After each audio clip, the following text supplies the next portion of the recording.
Chapter 5 is titled Conversation-Friendly Collaborative Learning Tools.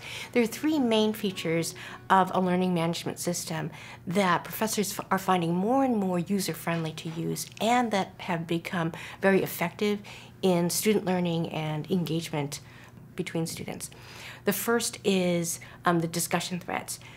As an appropriate prompt, an effective, high-quality prompt is given, and in the book I give an example of low-quality prompts, mediocre prompts, and of course transformative prompts. And as an appropriate, well-framed prompt is given, students are able to interact and engage with the professor as well as in small groups. So as they're engaging with one another, the professor also engages in that conversation, gives feedback, gives encouragement, and it becomes that kind of conversation effective in their learning. A second item is the collaborations documents. And this is a feature that, again, more and more professors are using. It's kind of like a Google Doc, and various learning management systems will offer this.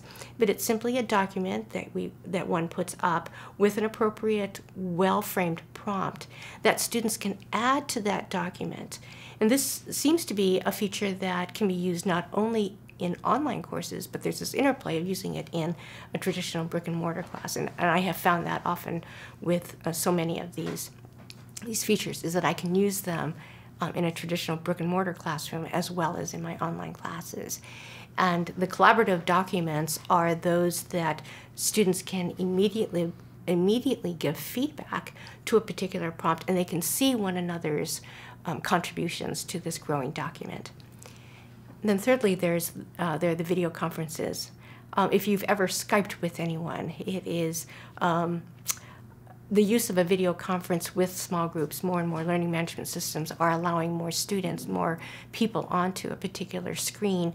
At present, my small groups number 6, 7 students, so with me added, there may be 8 people on that screen.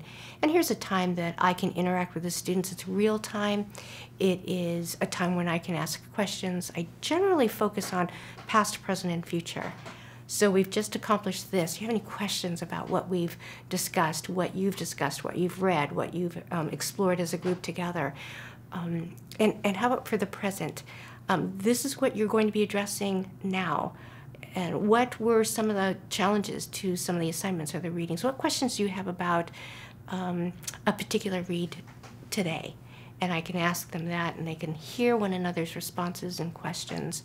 And oftentimes, again, as in a traditional classroom, if one person has a question, likely someone else has that same question. And then the future. I try to give them a heads up as to what they can expect. It's going to be a challenging week, folks. Tell your BFFs you'll come up for air in just a few days, but you really need to concentrate on this.